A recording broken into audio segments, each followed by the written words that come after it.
the 7 biggest sins that everybody commits around the first couple of weeks of 2026 whenever it comes to their health, fitness, and mostly their weight loss goals.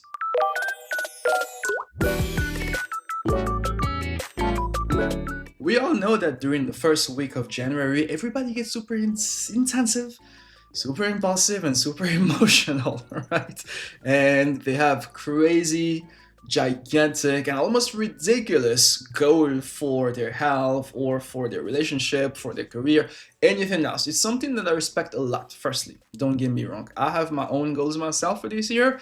I have a lot of personal and career goals as well as relationship goals as well. So anyone who has some form of resolutions for 2026, I cheer for you. However, a lot of statistics show that most people who start their New Year's resolutions often drop out and drop off after the third week. And today, guys, I'm gonna tell you about the reasons why that happens, starting from the first sin, or also the first reason, which is to try to lose too many weight and too much weight in a month.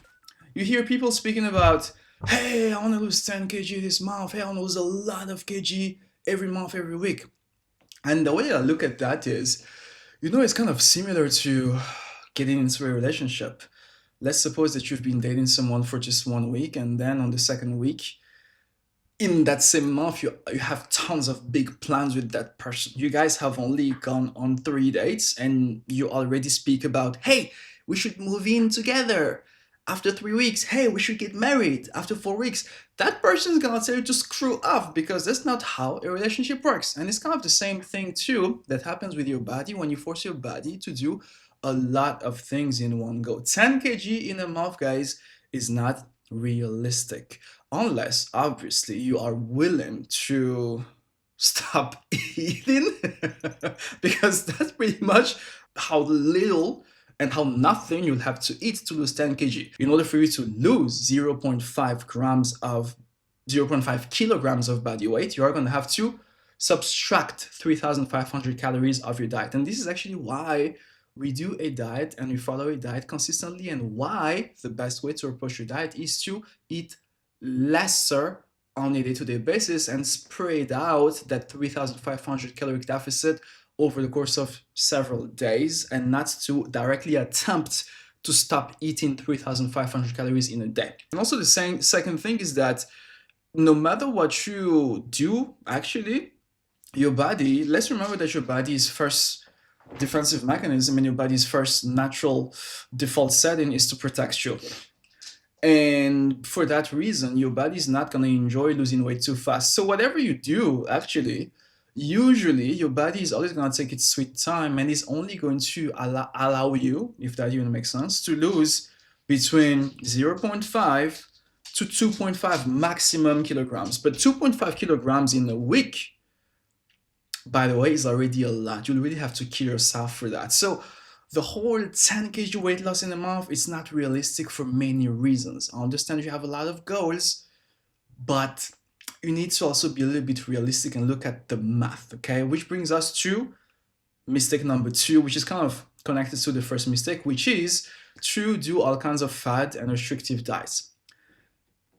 It's been 2 weeks now into January, and in my WeChat moment, I've seen it all already. I've seen people post their meals, only meat, only salad, no sort of rice. So I know already what they're up to. People speak about, hey, I'm gonna do some form of cleanse, I'm gonna do some form of intermittent fasting, 1 meal a day. Okay, cool. That's gonna work. That's gonna get you into a deficit, because eliminate a group of food here, that's a group of calories as well that you eliminate. You got your caloric deficit. But then what? Okay, let's suppose you lose weight by eating only 1 meal a day. Cool. Now, what are you gonna do after you've reached your goal weight? Are you going to keep eating only 1 meal a day, or are you going to do usually what everybody else does, which is to start eating normally again, 3 meals a day? Well, guess what is gonna happen if you go from 1 meal a day to 3 meals a day? Calories. It's a middle finger, sorry. Calories. More calories, which means that cutting out a certain food group to lose weight, to then plan to later on add back all of these foods because you are going to transition into lifestyle maintenance is only going to make you gain weight. So the thing about eliminating food groups is that if you are willing and ready to do it for a lifetime, then sure, go for it. But if you know that your lifestyle, your daily habits, the way that your life looks like, and this happens a lot with me in my coaching program, by the way. I work with parents, I work with people who do a lot of international business, who mostly here in China. I work with people who have social lives. And the settings of those people's lives usually make it really hard to think of eliminating carbs, for example, because carbs is literally, like it or not, a very social gathering-ish type of meal. So, unless your lifestyle allows you total control on what you eat every day, and unless you are ready to sustain that, quote, eliminate a certain food group type of diet forever, then you are definitely going to be regaining the weight over the course of a long term. And by the way, if that's okay with you, then freaking do you. If you want to lose weight just for a certain period of time, and if you're okay with regaining it, which by the way is gonna mess up your metabolism in some way, whatever, you do you. But to me personally, I don't technically like the idea of succeeding just for a season and then bouncing back and pretty much falling off the wagon after a certain period of time. That does not sit well with me. Okay. The third reason why fat diets and restrictive diets are not to be done mostly around the first couple of weeks within the new year is simply because it's too aggressive for it to even be enjoyable.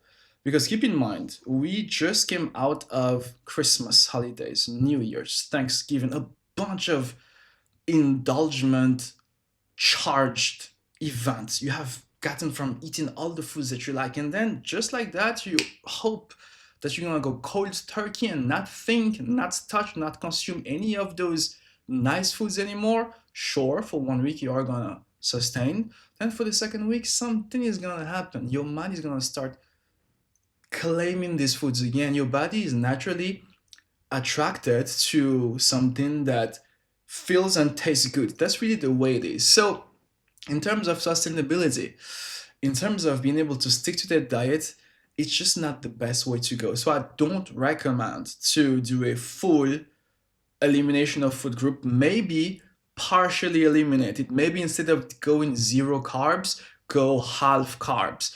Maybe instead of doing 1 meal a day, do two meals a day. Maybe instead of doing a whole juice cleanse for the entire day and only drinking beverages, start by doing juice cleanse in the morning and still have normal meals for the rest of the day. Ease yourself into everything, because again, fast results is sexy, but fast result for the normal person, whom I believe each is who you are, who is subscribed to my channel, fast result for you is not going to be sexy or exciting once you realize that the way your lifestyle, mindset, preferences are don't allow you to actually sustain those fast results. Okay. Now, sin number 3 is to overdo exercise. People are under the impression that what they need to do the most, and this is actually, I guess, the universal joke that we have between health coaches and fitness coaches, is the fact that, hey, here are the New Year's resolutioners. They come at the gym, gyms are packed, everybody get a membership. And by the way, again, I respect that.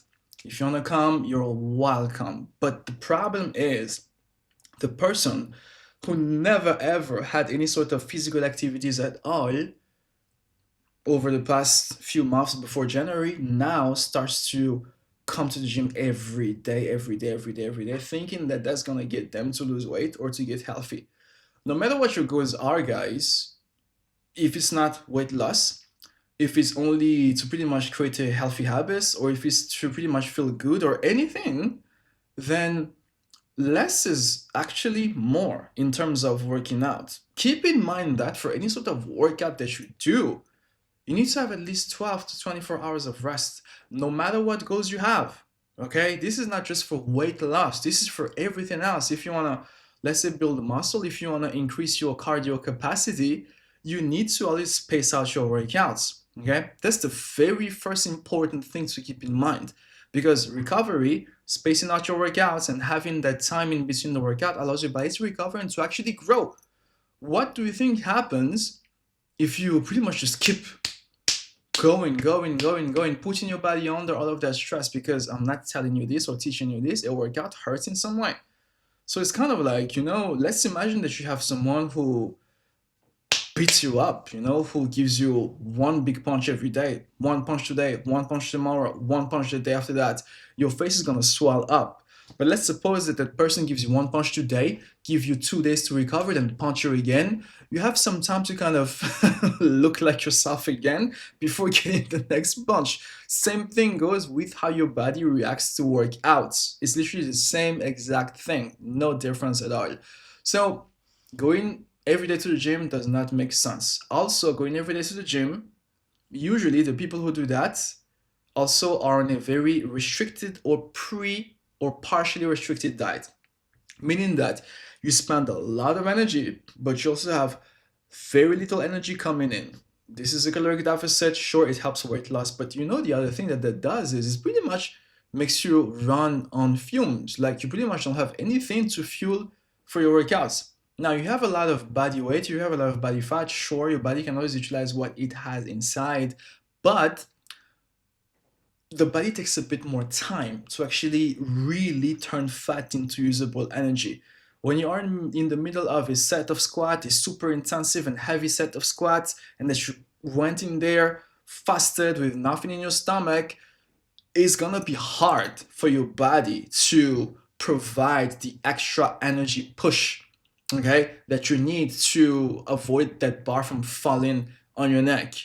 And that's the kind of thing that is pretty much going to accumulate with each workout that you do, which is just going to make you burn out. You're going to feel super fatigued. You're going to end up maybe getting injured even. Or you are going to end up having crazy hunger and cravings, which then now is going to make it even more harder to stick to your diet, because every time you come back home from the workout, your blood sugar is low. There's no fuel at all inside.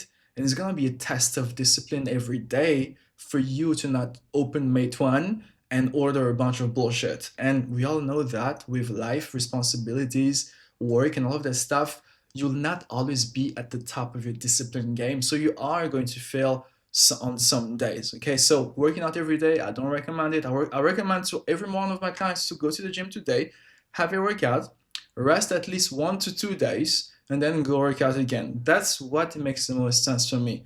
Again, it's not sexy because most people believe that you need to do more in order to earn and to transform more.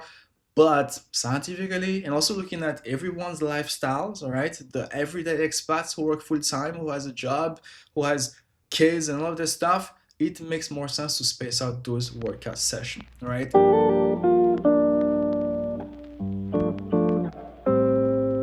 This brings us to point number 4, which is pretty much to obsess about the weight scale. Actually, I was wrong, guys. This is only 5 cents, not 7. That's scam gel. But anyway, it makes the video shorter. So, the 4th mistake is to obsess about the weight scale.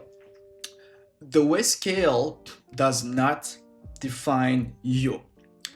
You should never step on that weight scale every day and think that whatever number it shows you, either it went up or down, is gonna dictate how you feel about yourself, is gonna dictate how you feel about your energy, and is gonna dictate your mood for the rest of the day. I know that this is a very universal problem because 50% of my clients have it. Mostly women, because we know that a woman in a month goes through pretty much all kinds of hormonal cycle. Let's make it super simple and short. There is that period of menstruation.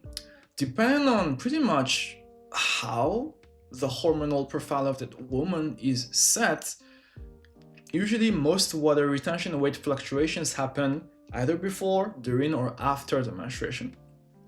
And this is something that I always need to teach my female client, as well as some of my male clients as well, whenever they have random fluctuations, is the fact that fluctuations are fluctuations. Water weight is not the same as body fat. When your body gains, let's say 1 kg overnight, it's not possible for that to be body fat.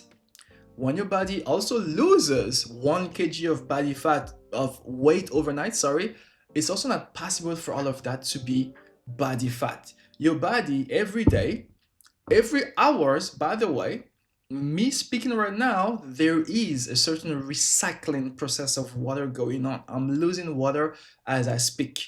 If I weigh myself right now and then I weigh myself after 1 hour, the weight is going to be different. So body weight is that thing that just changes a lot every day. And if you want to just focus on that every day to determine how successful you are, then you are going to be super anxious almost every day. So I don't recommend it at all. Instead of focusing on your body weight, focus on what really matters. Because let me tell you, for most of my clients, right, sometimes we might not see much changes on the weight scale. Most of my clients lose an average of 5 kg around in about 2 to 3 months ish. That's slow when you think of it. When you look at the normal rate of weight loss, even that's slow. But the way their life changes, that's the real deal. When we look at their pictures from month 1 to month 3, they look totally different. When we look at how they feel in their clothes, they always report that their clothes feel better, fit better, that now they go to work and they have colleagues commenting on their appearance saying, hey, you changed, your face is looking, you look glowy. So they receive all kinds of compliments. They feel better every day, no energy crashes. They feel stronger at the gym. They don't have that afternoon slump anymore every afternoon.